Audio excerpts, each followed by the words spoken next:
kesempatan webinar kali ini, Saudara Noval akan membawakan sebuah topik yang cukup menarik bagi kita semua, yakni topiknya itu adalah serba-serbi teori bumi datar. Nah, pada webinar kali ini akan berlangsung kurang lebih sejam yang terdiri atas 2 sesi. Sesi yang pertama adalah sesi pemaparan dan sesi yang kedua adalah sesi diskusi dalam bentuk tanya-jawab. Nah, untuk mempersingkat waktu, yuk kita saksikan bersama pemaparan materinya. Kepada Saudara Noval dipersilakan. Terima kasih. Baik, terima kasih kepada Saudara Andika Bagas sebagai moderator dan izinkan saya untuk share screen.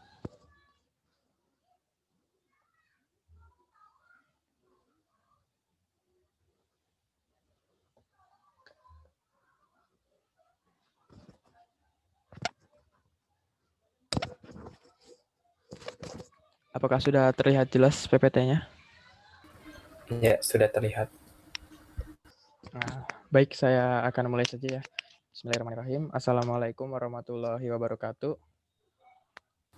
Waalaikumsalam warahmatullahi wabarakatuh. Jadi pada kesempatan ini saya sebagai presenter akan menyajikan tentang sebuah materi yang berjudul serba-serbi Flat Earth atau teori bumi datar.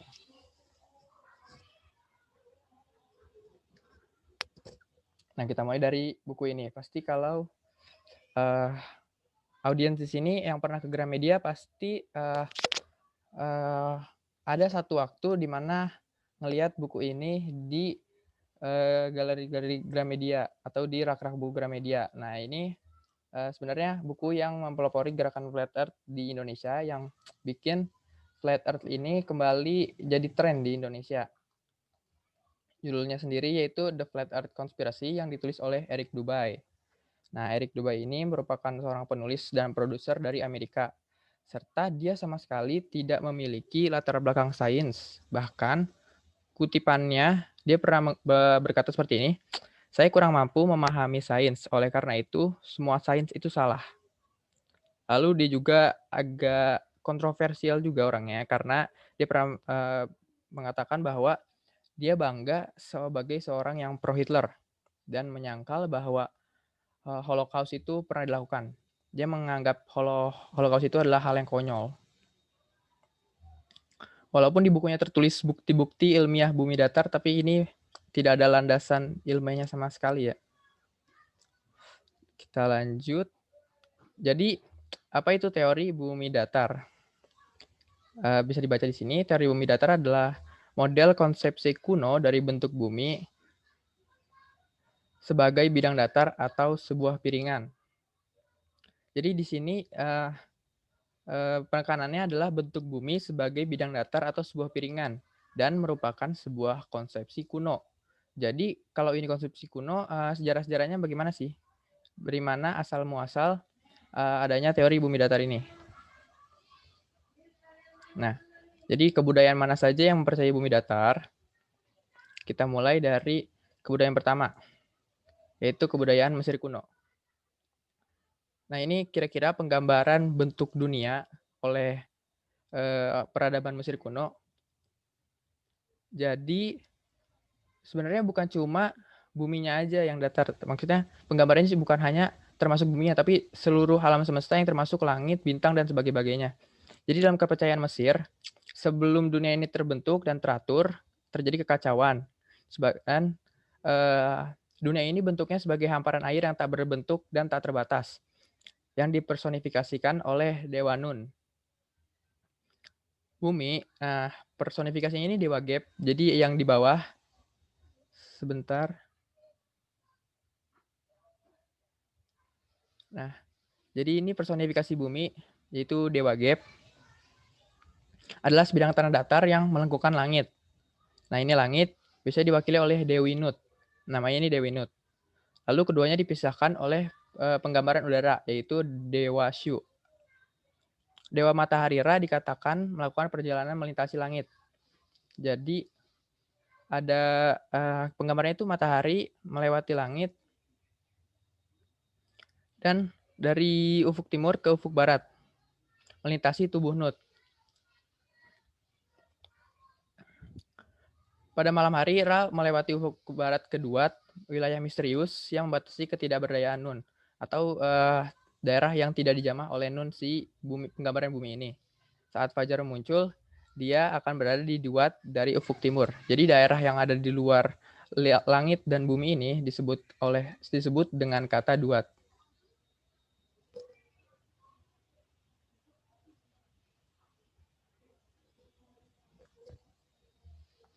Peradaban selanjutnya yaitu peradaban Ibrani. Nah, ini dikatakan dalam Alkitab Ibrani kuno, dunia ini digambarkan sebagai 3 bagian, dengan langit yang disebut dengan Shamayim di atas, bumi atau Eres di tengah, ini ada Earth, dan dunia bawah atau Sheol. Nah, penggambaran ini terdapat pada periode Perjanjian Lama, dan bumi paling sering dianggap sebagai piringan datar yang mengapung di atas air. Jadi ada Tehom of Great atau Great Deep ini adalah air. Orang Israel juga membayangkan bumi sebagai cakram yang mengapung di atas air dengan cakrawala melengkung di atasnya. Nah, jadi ini bukan bentuk bumi ke belakang ke depannya, tapi ini ke atas. Jadi langitnya ini melengkung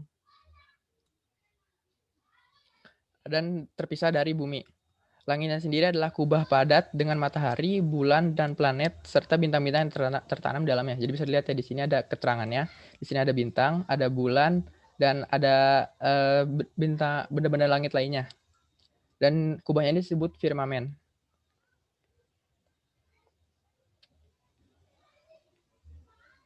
Lalu ada kebudayaan dari Yunani kuno. Jadi beberapa penyair Yunani kuno seperti Homeros dan Hesiodos menggambarkan bumi sebagai piringan yang terdapat pada perisai Achilles. Filsuf Yunani seperti Thales berpikir bahwa bumi mengapung di atas air seperti batang kayu. Dan Anaximander percaya bahwa bumi berbentuk silir pendek dengan bagian atas datar dan melingkar yang tetap stabil karena jarak yang sama dari segala sesuatu. Kepercayaan pada bumi datar berlanjut hingga abad ke-5 sebelum Masehi. Anaxagoras setuju bahwa bumi itu datar dan muridnya Archelaus percaya bahwa bumi datar tertekan di tengah seperti piring. Untuk memungkinkan fakta bahwa matahari tidak terbit dan terbenam di waktu yang sama untuk semua orang. Jadi ini contoh penggambaran peta dari Anaximander, dan petanya ini masih mencakup wilayah yang dekat dengan atau sekitaran Yunani kuno. Jadi Anaximander percaya bahwa bumi ini adalah piringan yang berbentuk bulat tapi berbentuk lingkaran. Piringannya berbentuk lingkaran yang bentuknya datar.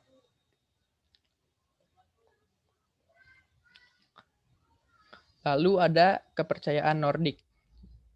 Walaupun sebenarnya tidak sepenuhnya kepercayaan Nordik ini percaya pada bumi datar, tapi di sini bentuk buminya ini masih terbilang datar ya, walaupun dia tergabung dengan pohon yang dinamakan Yggdrasil. Jadi orang-orang Nordik dan Jerman kuno percaya bahwa pada kosmografi bumi datar dengan bumi dikelilingi oleh lautan. Nah, ini lautannya dengan sumbu mundi atau pohon dunia yang disebut Yggdrasil atau pilar Irminsul di tengahnya. Di lautan yang mengelilingi dunia ada seekor ular. Di sini ada penggambaran ularnya nih.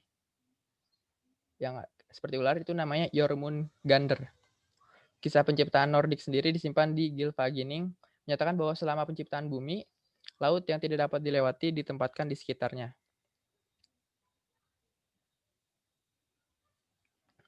Lalu kebudayaan terakhir yang menganggap bahwa bumi datar, yaitu kebudayaan Cina kuno. Pada kebudayaan Tiongkok kuno, kepercayaan yang berlaku adalah bahwa bumi itu datar dan persegi, sedangkan langit berbentuk bulat. Model telur sering digunakan oleh astronom Cina seperti Zheng Heng untuk menggambarkan langit berbentuk bulat. Dia menggambarkan bumi dan langit itu seperti telur ayam dan bulat seperti peluru panah. Sedangkan bumi itu seperti kuning telur dan terletak di tengahnya. Jadi dia ada datar. Nah, mereka juga percaya di dalam bumi ini ada saya pernah baca, saya tidak tahu jelasnya ini ikan apa, tapi saya pernah bacanya ini ada ikan lele raksasa yang menyebabkan gempa. Jadi kalau misalnya ikan lelenya ini gerak-gerak dan dia kayak emosi gitu, marah-marah, nanti dia akan menyebabkan gempa yang akhirnya dirasakan oleh penduduk bumi. Jadi, kapan bumi bulat ini baru dikemukakan? Nah, bumi bulat sendiri baru dikemukakan pada abad ke-6 oleh Pythagoras dan Parmenides. Pemikiran ini menyebar secara cepat di Yunani yang didukung oleh pengamatan oleh Aristoteles dan Eratosthenes. Pada Aristoteles sendiri menetapkan bahwa bumi bulat pada tahun 330 sebelum Masehi berdasarkan teori fisika dan bukti-bukti pengamatan yang dilakukan oleh dia. Lalu Eratosthenes sendiri mendukung argumen dari Aristoteles dengan cara mengukur keliling bumi. Jadi dia mengukur derajat bayangan dari sebuah tongkat di kota kelahirannya di Mesir, seingat saya. Pokoknya itu Mesir kuno dulu. Dan dia berhasil menghitung keliling bumi sebesar 39.375 km. Dan hasil pengukurannya ini hanya 0,14% lebih kecil daripada lingkar bumi yang sebenarnya. Nah, kalau dilihat sudah hampir 2000 tahun yang lalu teori bumi datar ini dipatahkan. Apalagi sekarang sudah banyak penemuan yang semakin membuktikan bahwa bumi ini bulat. Seperti citra satelit, ekspedisi luar angkasa, dan beberapa percobaan sederhana dalam pembuktian bumi bulat. Tetapi teori ini kembali hidup dan perlahan dipercaya oleh banyak masyarakat. Jadi siapa yang memulainya di masa modern ini? Nah, kita mulai ketemu dengan orang yang pertama kali menggaungkan lagi teori bumi datar. Namanya adalah Samuel Robotham yang hidup pada tahun 1816 sampai 1884 yang merupakan seorang penulis dari Inggris. Nah, hipotesis modern yang mendukung teori bumi datar ini dicetuskan berdasarkan penafsirannya mengenai ayat-ayat tertentu di Alkitab. Robotham mempublikasikan sebuah pamflet 16 halaman yang kemudian ia kembangkan menjadi sebuah buku setebal 430 halaman berjudul Earth Not a Globe. Nah, ini buku yang dibuat oleh dia yang menguraikan pandangannya. Robotham dan pengikutnya seperti William Carpenter yang meneruskan hasil kerjanya memperoleh perhatian publik dengan melakukan debat publik melawan para ilmuwan ternama. Salah satu debatnya melibatkan naturalis terkemuka yaitu Alfred Russel Wallace. Nah, kalau ini kita kenal di IPS sebagai penemu garis Wallace yang di Indonesia, berkenaan dengan percobaan level Bedford dan kemudian menyebabkan beberapa tuntutan hukum atas penipuan dan pencemaran nama baik. Jadi percobaan level Bedford ini mereka mencoba melihat sesuatu yang sudah diletakkan pada jarak 6,7 mil atau 9 km kurang lebih pada sebuah kanal yang bernama Bedford. Jadi kanal Bedfordnya ini lurus dan tidak ada halangan. Jadi kalau dipikir-pikir si Robotham ini menganggap jika kanal Bedfordnya ini lurus dan tidak ada halangan, maka bisa ditentukan kemiringan, maksudnya lengkungan bumi itu sendiri. Nah, dia mencoba untuk melakukan pembuktian bahwa bumi itu datar, tetapi akhirnya eksperimen ini dimenangkan oleh Alfred Russel Wallace dan hasilnya merupakan bumi bulat. Robotham sendiri mendirikan Zetetic Society di Inggris dan New York, serta mengedarkan lebih dari 1000 eksemplar Zetetic Astronomy. Nah, ini bentuk bumi berdasarkan sistem Robotham yang dia sebut sebagai Astronomis Zetetis. Bumi adalah sebuah cakram datar yang berpusat di kutub utara. Nah, ini pusatnya kutub utara dan dikelilingi oleh dinding es Antartika. Nah, ini dia menganggap dinding es Antartika ini mengelilingi bumi dan menjadi pembatas. Sementara matahari dan bulan berjarak kurang lebih 4.800 km dan kosmos berjarak 5.000 km di atas bumi.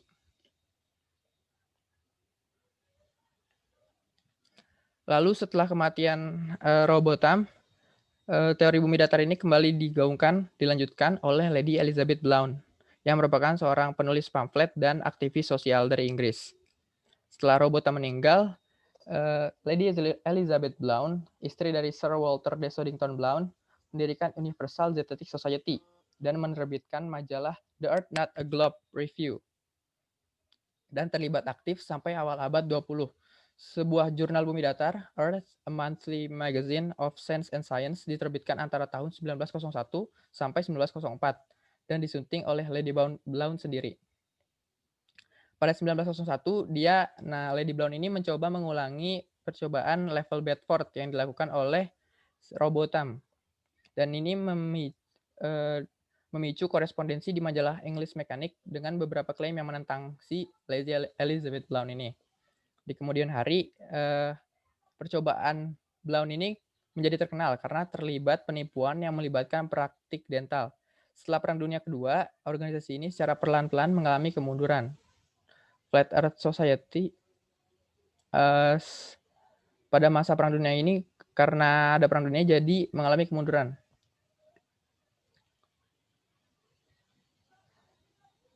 Lalu setelah Perang Dunia Kedua, nah ini udah tahun 1956, dilanjutkan oleh Samuel Shenton, yang merupakan pendiri International Flat Earth Research Society. Jadi tahun 1956, setelah Perang Dunia Kedua, Samuel Shenton mendirikan International Flat Earth Society sebagai organisasi penerus dari Universal Dietetic Society. Dia mendirikannya di Dover, Britania Raya. Berbeda dari organisasi sebelumnya, argumen keagamaan sangat sedikit di sini karena Shenton lebih percaya pada sains dan teknologi. Setahun setelah pendirian organisasi ini, kebetulan sekali satelit pertama yaitu Sputnik 1 berhasil diluncurkan oleh Soviet, yaitu pada tahun 1957. Beberapa peluncuran satelit setelahnya membuktikan bahwa bumi itu bulat dari foto-foto yang diambil dari luar angkasa, namun Shenton dan organisasinya tetap percaya bahwa bumi itu datar. Nah ini contohnya, ini adalah The Blue Marble, foto The Blue Marble, dan pendaratan di bulan. Dia menyanggah foto-foto bumi bulat dari satelit dan berhasil menarik perhatian publik dan bahkan masuk ke dalam surat kabar New York Times pada Januari dan Juni 1964. Selain menyanggah foto bumi, organisasi ini juga menganggap pendaratan di bulan pada tahun 1969 oleh Neil Armstrong adalah palsu dan hanya dilakukan oleh seaktor di Hollywood berdasarkan naskah Arthur C. Clarke. Pada 1969, Shenton berhasil membujuk Ellie Silman, seorang dosen politeknik, untuk menjadi penggantinya sebagai presiden di organisasi tersebut, dan Shenton sendiri meninggal pada tahun 1971. Lalu digantikan oleh Charles K. Johnson yang mewarisi koleksi pustaka Shenton dari istri Shenton. Nah ini orang selanjutnya yaitu Charles K. Johnson. Johnson sendiri mendirikan International Flat Earth Research Society of America and Covenant People's Church di California. 30 tahun setelahnya, organisasi ini berkembang hingga anggotanya mencapai 30 orang. Jadi kira-kira tahun 2000-an ya. Johnson sendiri mengedarkan buletin, pamflet, peta, dan sebagainya untuk mempromosikan teori bumi datar. Buletin yang paling terkenal adalah Flat Earth News yang beredar selama tahun 1970 sampai awal tahun 1980-an. Nah, ini merupakan model bumi datar terkini yang dibuat oleh Flat Earth Society, yang menunjukkan bahwa bumi berbentuk cakram datar dengan kutub utara sebagai pusatnya, sedangkan kutub selatan merupakan dinding es di pinggiran bumi. Nah, ilustrasi ini mirip dengan penggambaran milik Robotham dan mirip dengan peta pada bendera PBB. Nah, karena mirip dengan peta pada bendera PBB, Johnson ini menggunakan kemiripan ini sebagai argumen untuk memperkuat pendapatnya, selain dengan menentang lembaga riset pemerintah seperti NASA. Menurut model ini, matahari dan bulan berdiameter 52 km dan berjarak hanya 5.000 km dari permukaan bumi. Pada akhir 1990-an, organisasi ini mengalami kemunduran akibat kebakaran rumah Johnson. Dan Johnson sendiri akhirnya meninggal pada tahun 2001. Lalu setelah itu organisasi Johnson sendiri mengalami kemunduran dan perlahan mulai hilang. Namun pada bulan November 2010 muncul forum diskusi Flat Earth di Facebook dan Twitter. Nah, pendukung Flat Earth Society pada masa ini tidak memiliki satu teori yang disetujui bersama. Jadi tidak seperti Robotham dengan zetetik astronominya atau Johnson dengan tadi petanya.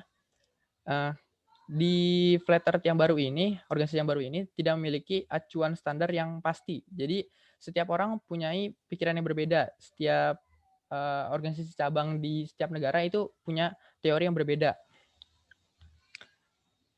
Beberapa mendukung gagasan bahwa bumi datar sepenuhnya, sementara yang lain mendukung bentuk cakram. Daniel Shenton sendiri telah membangkitkan kembali organisasi Flat Earth Society. Dalam suatu artikel di The Guardian, Shenton mengatakan bahwa dia memiliki 60 anggota. Nah, ini 60 anggota ini saat dia mendirikan kembali. Jadi kira-kira tahun 2010. Laporan tersebut juga menyatakan bahwa Shenton memiliki situs web yang di dalamnya terdapat buletin organisasi dari tahun 1970-an sampai 1980-an. Anggota dari Flat Earth Society dan penganut bumi datar lainnya mengklaim bahwa NASA dan lembaga pemerintah lainnya berkonspirasi untuk menipu publik agar percaya bahwa bumi itu bulat. Menurut versi teori bumi datar saat ini yang paling tersebar luas, NASA menjaga dinding es Antartika yang mengelilingi bumi. Karena di luar dinding es Antartika itu mereka percaya bahwa terdapat sumber daya alam yang sangat banyak dan terdapat daerah luas yang tidak boleh diketahui oleh publik. Berdasarkan pengamatan bahwa warna lautan berubah dari gambar ke gambar dan benua tampaknya berada dalam tempat yang berbeda, di foto-foto bumi yang diambil dari luar angkasa, mereka mengatakan bahwa NASA ini telah berbohong. Lalu, di Indonesia sendiri, tren bumi datar mulai berkembang sejak tahun 2016, sejak kemunculan channel YouTube FE101. Nah, dalam channel ini terdapat video-video penjelasan dalam bahasa Indonesia yang mengenai seluk-beluk teori bumi datar. Videonya sendiri memiliki beberapa episode yang berkelanjutan sampai saat ini. Jadi saat ini dia masih upload, tetapi materinya udah melanglang buana, udah bukan hanya bumi datar saja. Nah, berdasarkan keterangan dari channel ini dibuat oleh seseorang dengan nama alias Bos Darling. Dan selain dari YouTube, media sosial yang menjadi sarana untuk penyebaran teori bumi datar ini adalah di Instagram. Di mana hingga saat ini akun Instagramnya sendiri telah memiliki lebih dari 100.000 pengikut. Dan seperti saya sudah jelaskan tadi, pada awalnya kedua akun ini hanya berfokus pada penjelasan teori bumi datar. Namun semakin ke sini, kedua akun tersebut juga memposting tentang berbagai macam teori konspirasi. Bahkan mulai bertindak seperti anti pemerintah dengan mengeluarkan jargon people power yang untuk menggulingkan segelintir orang yang mengatur dunia dengan sebutan elit global. Jadi inti dari rencana kedua akun ini, dia ingin mengumpulkan orang-orang yang percaya bumi datar untuk menggulingkan kekuatan uh, elit global yang berusaha menutupi kebenaran yang ada di muka bumi ini. Nah, ini pendapat mereka. Nah, lalu kita mulai masuk ke bagian beberapa kepercayaan dalam teori bumi datar.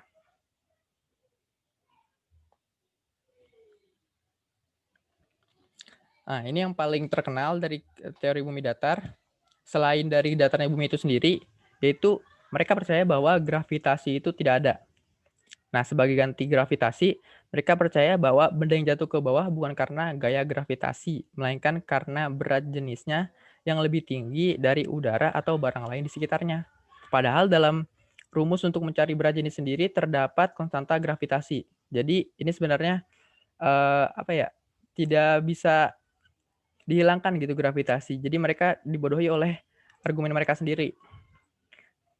Dan selain itu, yang saya baca juga mereka percaya bahwa saat benda jatuh itu bukanlah benda yang jatuh ke bawah, tetapi bumilah yang bergerak ke atas dengan percepatan 10 meter per second kuadrat.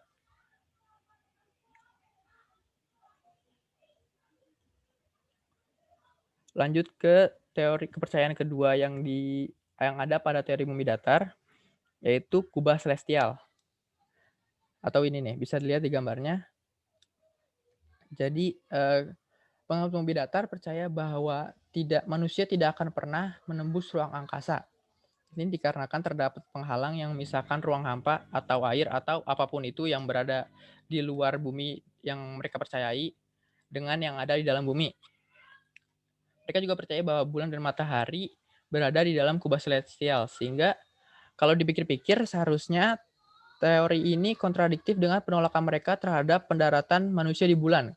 Karena jika ini benar, maka pendaratan di bulan akan sangat mungkin dilakukan oleh astronot pada tahun 1969 karena bulan sendiri berada di dalam kubah celestialnya.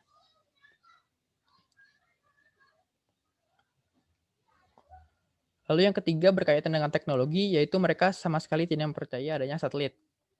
Anggapan ini timbul karena penganut bumi datar berargumen bahwa saat ini sinyal ponsel masih bergantung pada stasiun pemancar radio atau seluler, dan keberadaan satelit sia-sia karena tidak bisa membantu ponsel untuk mendapatkan sinyal. Uh, Sebenarnya mereka tidak sepenuhnya salah dalam fakta ini, dan memang benar bahwa saat ini kebanyakan ponsel masih bergantung pada sinyal dari pemancar seluler karena waktu delay yang lebih rendah dan biayanya yang lebih murah. Namun sebenarnya jika ingin dibuktikan, saat ini sendiri sudah terdapat beberapa telepon satelit. Nah, ini contoh gambar dari telepon satelitnya sendiri yang menggunakan sinyal langsung dari satelit sehingga dapat tetap berfungsi di daerah terpencil. Tentunya dengan biaya yang tidak murah.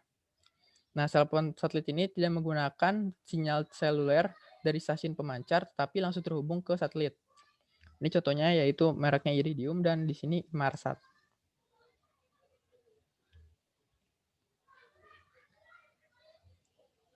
Lalu beralih ke percayaan keempat, yaitu matahari tidak tenggelam.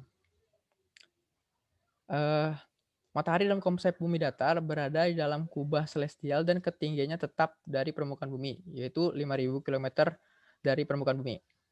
Dan penjelasan siang dan malam, siang ini terjadi ketika matahari berada pada titik tertentu, misalnya di titik ini, di atas permukaan bumi dan dengan cahaya lokalnya menyinari bagian tersebut sehingga bagian lainnya tetap malam. Jadi matahari mengapa di sini tidak terkena cahaya matahari padahal di sini kelihatan sangat jelas mataharinya? Mereka percaya bahwa matahari memiliki cahaya lokal yang hanya memiliki jangkauan area tertentu. Jadi tidak semua daerah di bumi akan terkena oleh cahaya matahari.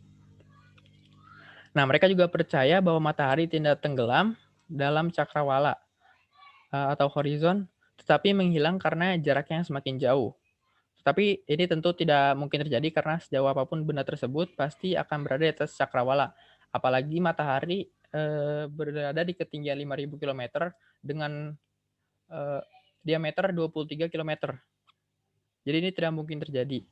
Dan dalam konsep ini juga tidak dapat dijelaskan mengenai fenomena gerhana matahari, apalagi gerhana bulan. Karena gerhana matahari terjadi karena bulan berada di antara bumi dan matahari. Tetapi dalam konsep ini sendiri digambarkan bahwa bulan dan matahari berada pada lintasan yang sama dan berseberangan. Jadi tidak mungkin matahari bisa berada di atas bulan ataupun bulan berada di antara matahari dan bumi. Apalagi gerhana bulan yang terjadi karena bulan berada di antara matahari dan bulan. Maksud saya gerhana bulan yang terjadi ketika bumi berada di antara bulan dan matahari. Dan ini tidak mungkin bulannya tiba-tiba berada di bawah bumi sendiri, jadi tidak mungkin keluar lintasan. Nah, untuk menjelaskan fenomena gerhana bulan atau gerhana matahari sendiri dalam teori konsep bumi datar ini, mereka menggunakan kepercayaan bahwa terdapat benda celestial yang menutupi bulan atau matahari ketika terjadi gerhana.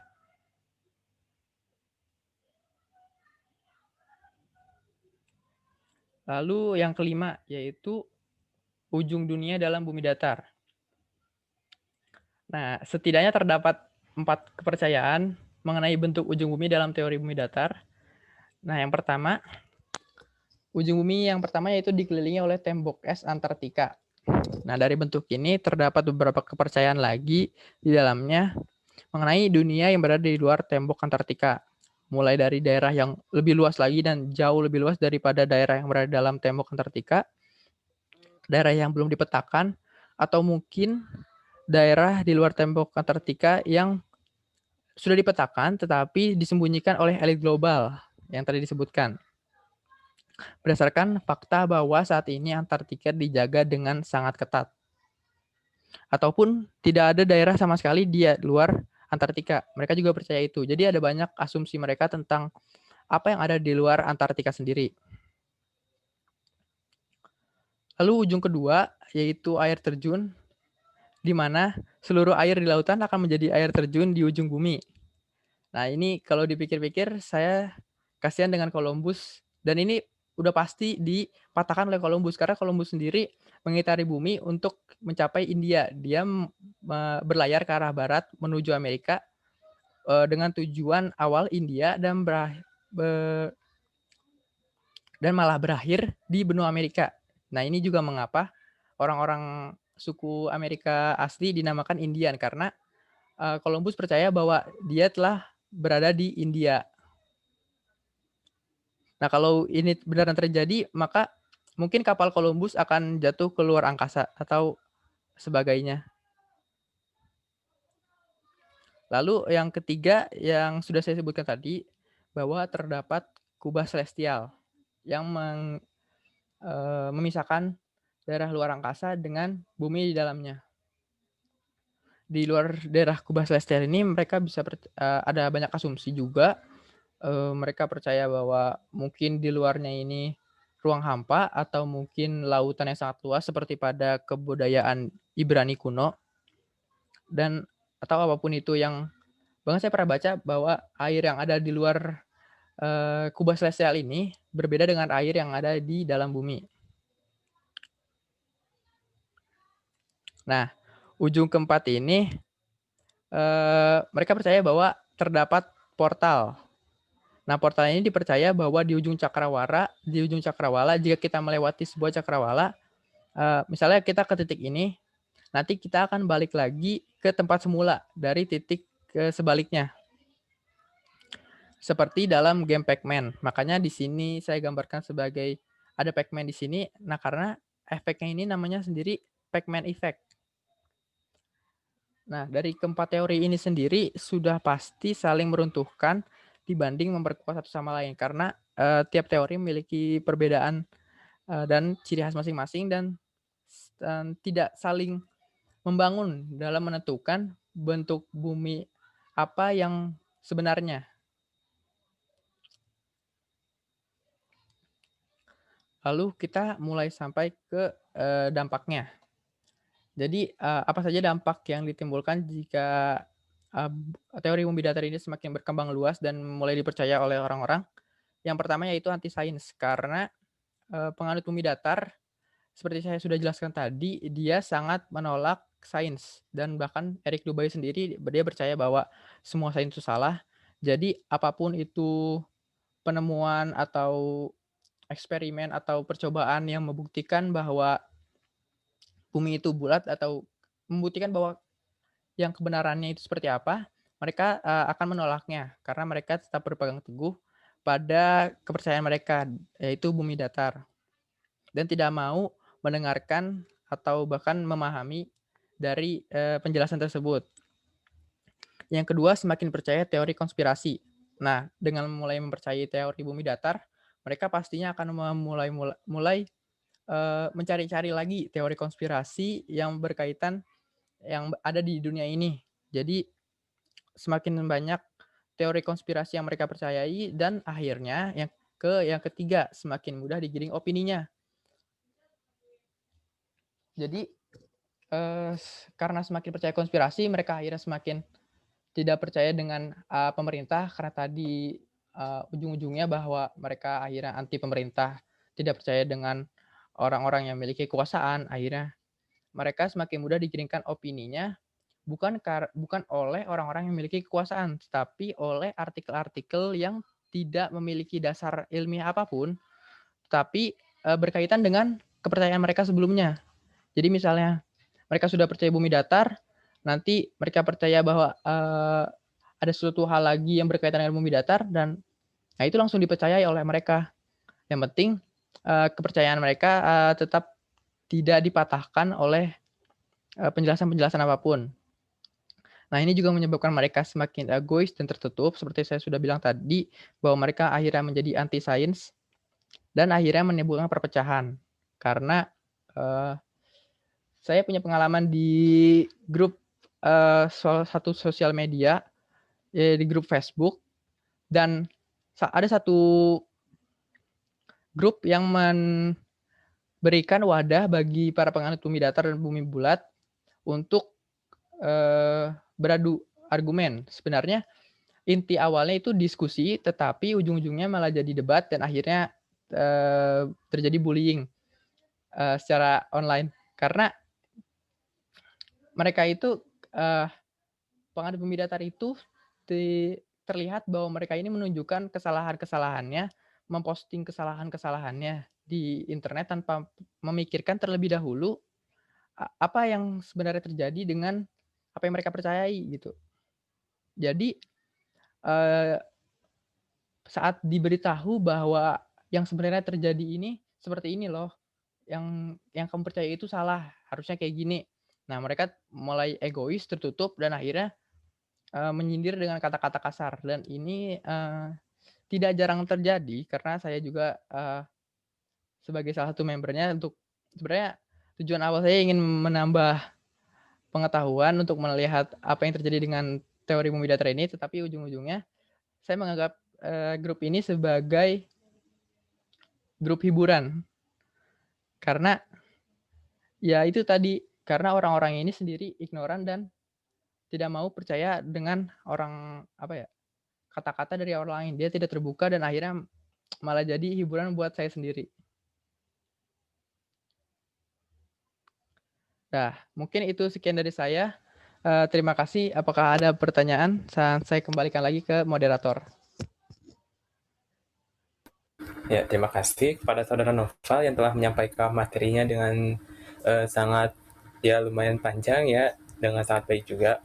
Materinya itu keren ya dan membuka wawasan pikiran kita. Materinya pun sangat detail, mulai dari teori bumi datarnya, suku-suku mana saja yang percaya sama bumi datar, kayak orang-orang yang percayanya itu siapa aja, hingga fakta-fakta menarik tentang bumi datar ini lengkap dengan bantahannya. Nah, untuk lebih membuka wawasan yang lebih luas tentang materi ini, yuk kita berdiskusi dalam sesi tanya jawab ini. Nah, karena waktunya itu sudah mepet ya, jadi sesi tanya jawabnya akan dibuka hingga jam 4.55. Nah, silakan bagi audiens yang merasa punya pertanyaan dan masih penasaran gitu tentang bumi datar, bisa ditanyakan dengan cara yang pertama itu raise hand di Zoom, atau bertanya via chat, atau di unmute saja mikrofonnya. Nah, silakan bagi yang punya pertanyaan. Oh ya, dan tautan absensinya itu sudah dikirimkan ya oleh host melalui kolom chat, jadi segera diisi juga. Silakan bagi yang punya pertanyaan, silakan ditanyakan.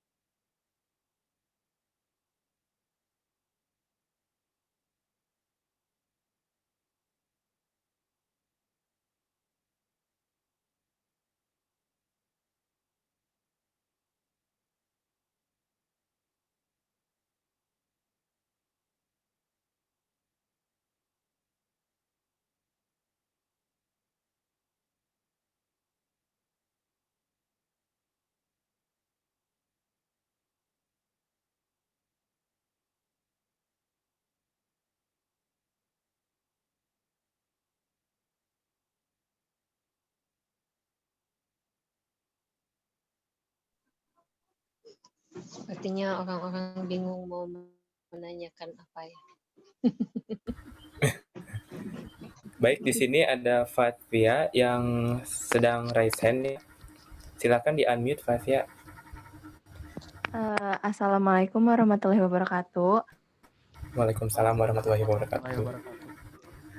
Sebelumnya materinya bagus banget. Terus mau nanya, jadi kan untuk yang bumi yang kita tahu itu kan bulat ya, maksudnya ada globe dan lain-lainnya gitu. Dan ada bukti yang tadi itu kan yang berupa foto. Nah, ada nggak sih sebenarnya bukti fisik dari si bumi datar itu? Karena kan sebenarnya kan udah banyak yang kata tadi kayak keterangan-keterangan kayak kepercayaan gitu juga ya. Nah, ada nggak sih berupa bukti fisik fotonya gitu sebenarnya. Terima kasih. Nah, baik, kepada Saudara Nova, apakah pertanyaannya sudah sudah mengerti? Iya, sudah jelas pertanyaannya. Apakah saya sudah boleh menjawab? Ya, silakan dijawab. Oke. Iya, silakan. Jadi di sini lucunya orang penganut bumi datar karena mereka mengeluarkan argumen bahwa foto-foto bumi bulat dari luar angkasa yang difoto oleh organisasi luar angkasa seperti NASA, JAXA oleh Jepang, Roskosmos Rusia, atau ISRO milik India sebagai foto-foto editan atau computer generated image atau CGI ya, bisa dibilang seperti itu. Tetapi nyatanya mereka sendiri sampai sekarang tidak punya foto bumi datar yang asli yang benar-benar menangkap secara keseluruhan bentuk bumi datar. Nah, seperti di background saya ini contohnya, ini sendiri adalah sebuah CGI yang dibuat oleh penganut bumi datar dan tidak ada bukti nyata sampai sekarang, sampai detik ini saya belum menemukan artikel yang menemukan bahwa foto bumi itu datar. Sampai ada salah satu pengikut bumi datar, saya lupa namanya, dan dia ada di Amerika. Dia mencoba membuat roket buatannya sendiri. Dia mencoba menandingi NASA dengan membuat roket, dan dia naik ke roket itu untuk mencoba memfoto bumi datar dari suatu ketinggian tertentu. Jadi kalau dihitung-hitung untuk mendapatkan foto bumi secara keseluruhan itu butuh belasan ribu kilometer di atas permukaan tanah agar dapat menangkap secara keseluruhan bumi datar. Keseluruhan foto bumi. Nah, sampai saat ini yang saya dengar itu orangnya mengalami kecelakaan dan tidak mendapat apa yang dia inginkan gitu. Jadi dia bahkan tidak mencapai ketinggian 1000 km. Tidak mencapai ketinggian 1000 km dan tidak mendapatkan foto yang dia inginkan. Dia bahkan ketinggian pesawat aja kayaknya belum nyampe seingat saya waktu itu. Akhirnya ya foto-foto bumi datar yang beredar sekarang itu mereka mempercayai dari foto-foto yang dijepret dari observasi secara mata telanjang gitu. Jadi kan kalau kita di lapangan itu kita melihat bahwa tanah ini datar gitu kemana-mana. Nah, mereka percayanya gitu. Mereka tidak percaya sains yang menjelaskan bahwa saking besarnya bulatan bumi ini, lengkungan bumi tidak kelihatan. Nah, mereka tidak percaya seperti itu. Mereka percaya bahwa apa yang dilihat di mata dan apa itu yang sebenarnya terjadi gitu. Jadi mereka percaya karena mereka melihatnya datar, mereka percayanya bumi datar. Dan sampai sekarang tidak ada foto pasti yang menunjukkan bahwa bumi datar dan bagaimana bentuk ujungnya. Apakah itu tembok Antartika, apakah itu air terjun di mana Columbus jatuh, atau Pac-Man, ataupun kubah yang tadi yang saya sebutkan ini. Mungkin sekian dari saya. Apakah bisa diterima jawabannya? Bisa, terima kasih. Ya, sama. Selanjutnya, apa ada pertanyaan lagi dari audiens?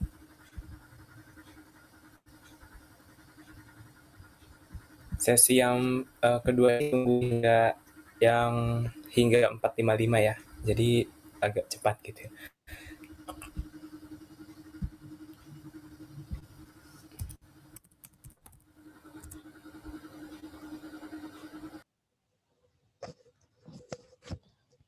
Untuk menunggu ini saya mau jelasin sedikit lagi tentang alasan psikologis di balik kenapa orang-orang percaya teori konspirasi seperti bumi datar ini. Jadi ada 3 alasan mengapa orang percaya teori konspirasi, yaitu yang pertama alasan epistemik yang mengacu pada keinginan seseorang untuk beroleh kepastian. Jadi misalnya ada huru-hara atau ketidakpastian atau kekacauan yang terjadi saat ini, orang ini berpikiran mengeluarkan asumsi-asumsi tentang hal yang menjadi penyebab terjadinya sesuatu. Jadi secara alami orang mencari informasi yang mereka anggap benar, bahkan teori konspirasi itu sendiri. Jadi mereka mudah percaya dengan teori konspirasi.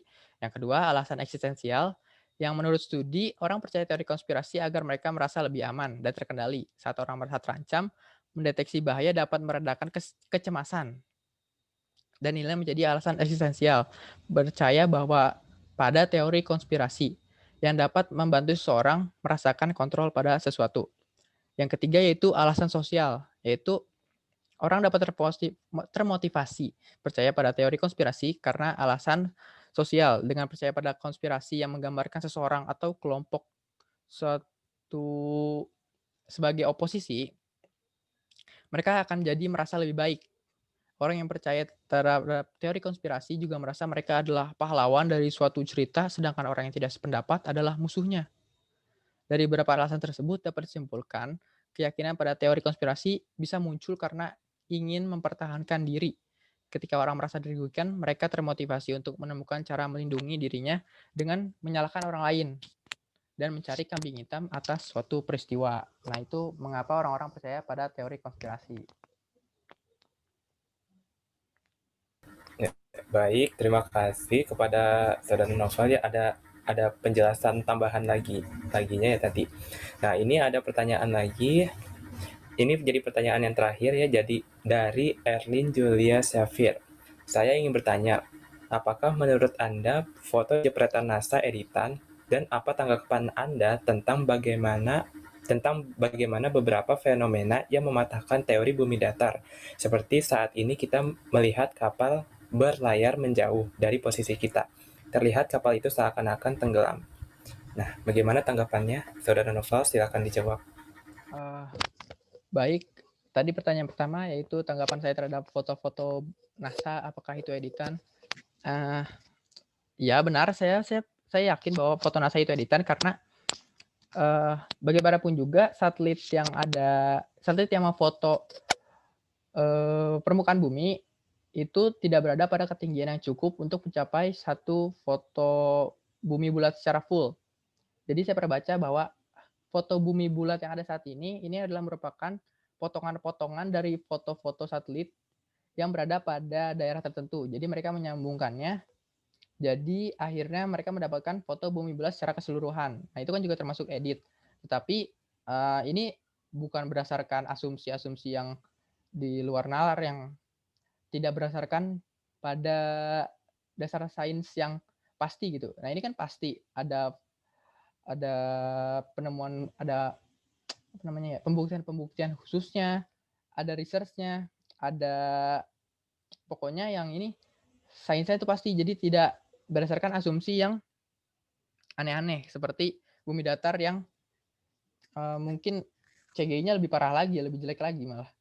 Jadi mereka sendiri menolak foto bumi bulat yang editan, tetapi foto bumi datar mereka sendiri juga editan. Jadi yang tadi saya bilang ini lucu malah. Terus yang kedua, tanggapan mengenai pembuktian seperti kapal yang lama-kelamaan tidak terlihat saat menjauh yang di laut.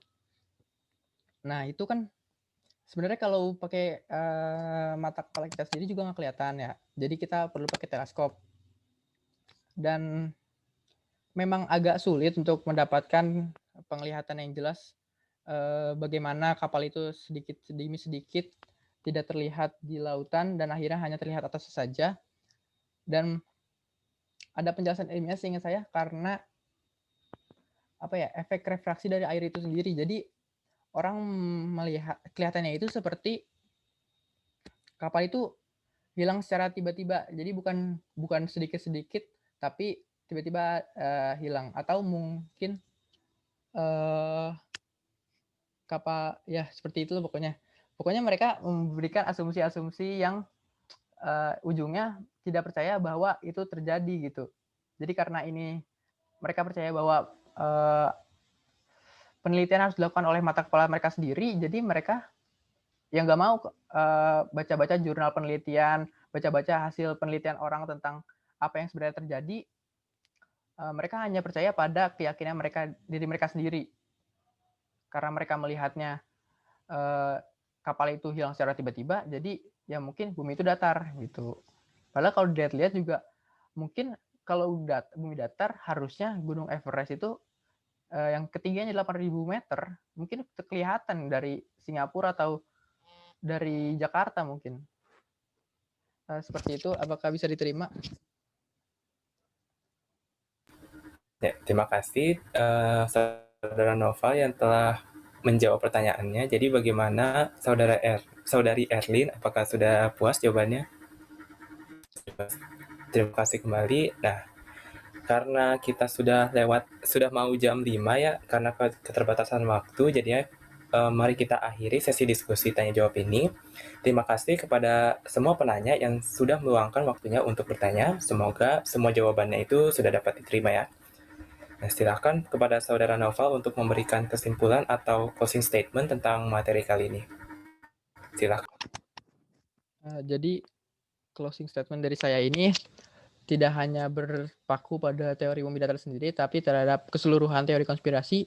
Kita sebagai manusia yang memiliki akal tidak seharusnya kita mempercayai suatu hal secara gamblang, secara langsung. Tapi kita harusnya mencari penjelasan tentang mengapa hal ini bisa terjadi, bagaimana hal ini bisa terjadi, dan apa yang menyebabkan hal ini bisa terjadi gitu. Jadi kita harus research dulu dan tidak boleh mempercayai sesuatu tanpa melakukan observasi terlebih dahulu, agar kita tidak mudah digiring opininya oleh seseorang, dan agar kita menjadi seseorang yang tidak anti sains. Jadi kita ikut sejalan dengan perkembangan sains yang ada di dunia ini.